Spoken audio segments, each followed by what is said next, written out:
There is a quote by the Roman philosopher Seneca that haunts me. He said, "If a man does not know to what port he is steering, no wind is favorable." Think about that for a second. You can have the best job, the most energy, and the most talent in the world. That is the wind. But if you don't have a destination, that wind is just a storm that spins you around until you drown. Most men today are not captains of their souls. They are just debris floating in a river, letting the current take them wherever it wants. And the current always leads to the waterfall. We live in an age of distraction. The Stoics, who lived 2,000 years ago, saw this coming. They didn't have smartphones, but they had politics, gossip, greed, and status games. They called it being a busy fool. You see people rushing around every day, stressed, anxious, checking their notifications, replying to emails at dinner. They look important. They look busy. But if you stopped them and asked, "Why are you doing this? What is the ultimate goal? What does a good life look like to you?" They would stutter. They wouldn't have an answer. They are climbing a mountain without ever checking if it's the right mountain. Stoicism isn't just about enduring pain. That is a cheap internet version of the philosophy. True Stoicism is about logos, reason. It is about using your mind to set a direction so that you are no longer a slave to your emotions or to society. Today, we are going to explore how to find your North Star using ancient wisdom.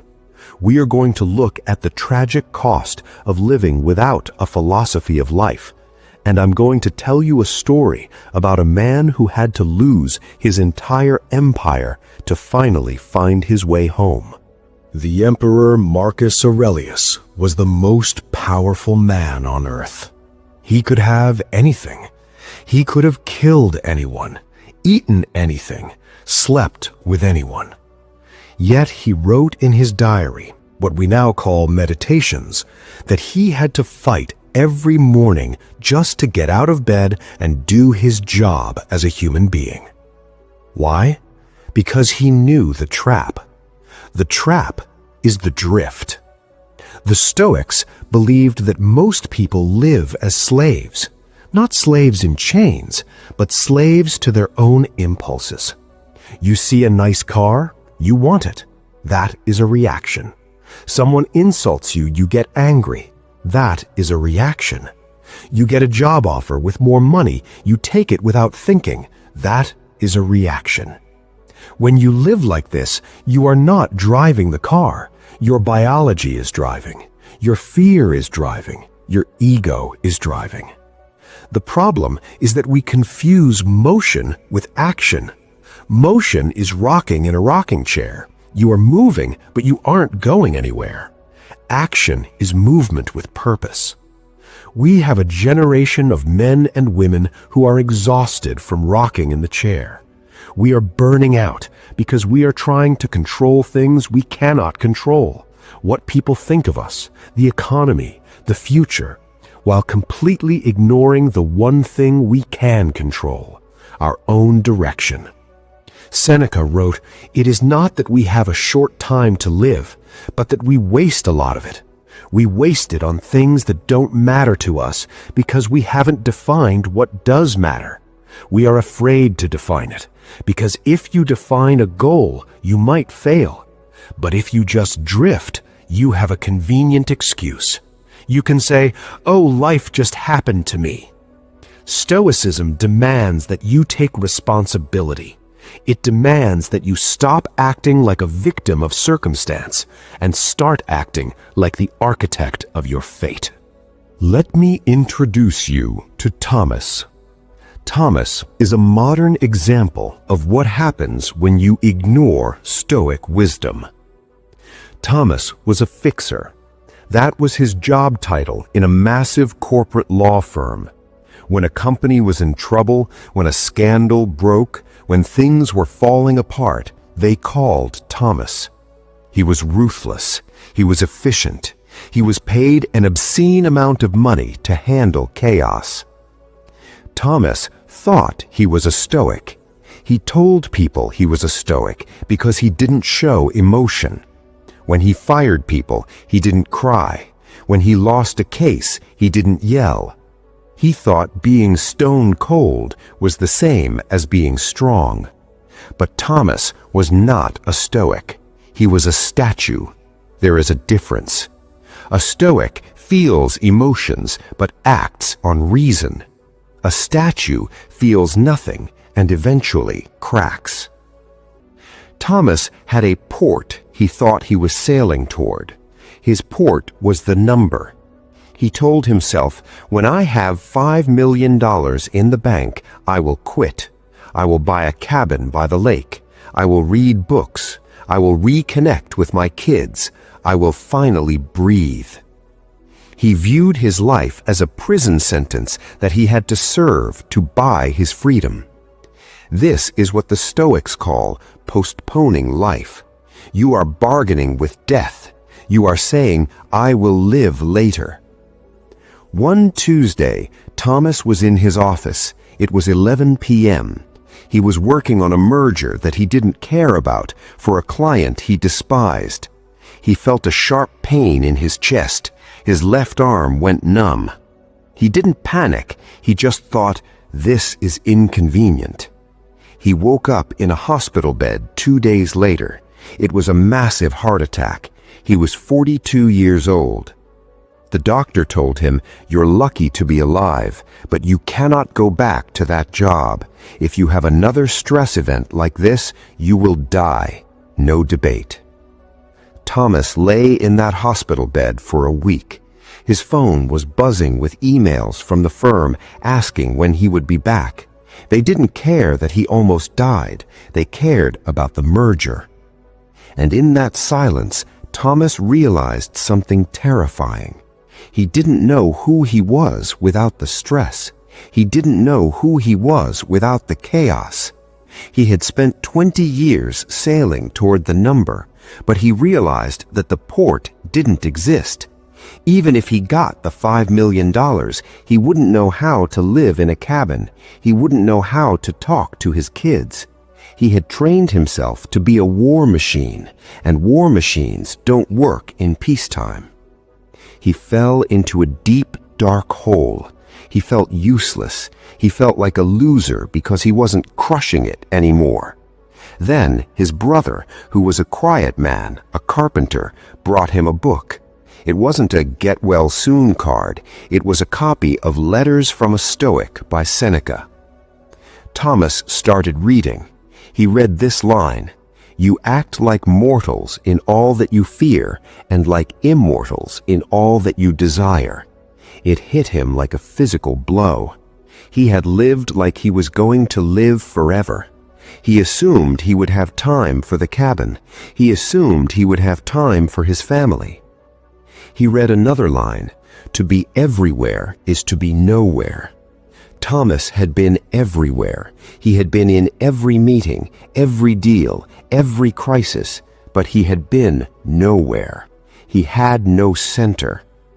Thomas decided to apply the Stoic exercise of memento mori, remembering death. He realized he had already died in that office. The old Thomas was dead. The man in the hospital bed was a ghost who had been given a second chance. He asked himself the hard questions that Stoicism demands. What is in my control? My actions, my values, my character. What is not in my control? The economy, my old job, the opinions of my former colleagues. What is my nature? He realized his nature wasn't to be a corporate shark. That was a mask he wore to get validation from his father and then from society. His nature was actually to build. He loved solving problems, yes, but he loved solving problems that helped people, not problems that just saved rich people money. Thomas made a radical decision. He didn't go back to the firm. He sold the luxury condo in the city. He sold the sports car. He downsized everything. He started a small mediation business. He helped families navigate divorces and small business disputes. He made 10% of what he used to make. His old friends laughed at him. "Thomas, you're wasting your potential. You were a shark. Now you're a goldfish." But Thomas remembered Epictetus. If you want to improve, be content to be thought foolish and stupid. He accepted the insults. He realized that they were only insulting him because his freedom made them feel insecure about their own slavery. The real test came a year later. Thomas's old firm called him. They were in deep trouble, a massive lawsuit. They needed the fixer. They offered him a one-time contract, 3 months of work. The pay was enough to buy that cabin by the lake outright. Immediate retirement. It was the ultimate temptation. Just 3 months, just one last job. He could sail to the port he always wanted. Thomas sat with the offer letter. He felt that old pull, the greed, the ego, the need to win. But then he looked at his calendar. That Saturday, he had promised to help his daughter build a bookshelf. On Sunday, he was going to hike. He applied the Stoic view from above. He imagined looking down on his life from the sky. He imagined his tombstone. Would his tombstone say, he finally bought the cabin? Or would it say, he was a man of his word? He realized that going back, even for 3 months, was a violation of his new direction. It was steering the ship back into the storm just to grab some gold floating in the water. He picked up the phone. He called the managing partner. "I can't do it," Thomas said. "Thomas, look at the number," the partner said. "Are you crazy? It's life-changing money." "I already changed my life," Thomas said, "and I'm not selling it back to you." He hung up.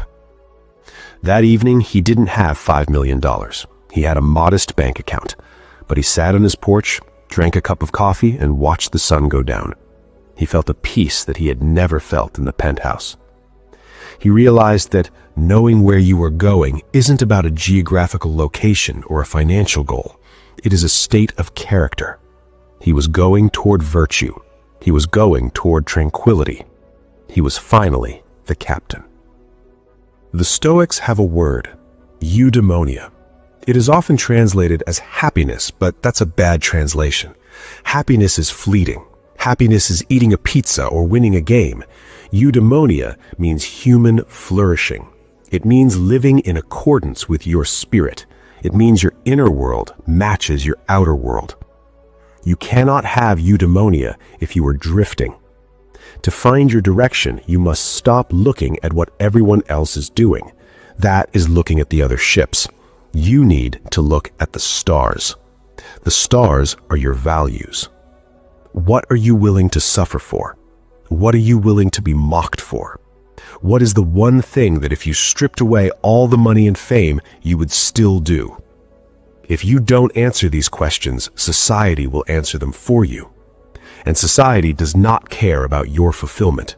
Society wants you to be a good consumer. It wants you to be anxious, hungry, and competitive. The Stoic path is the path of resistance.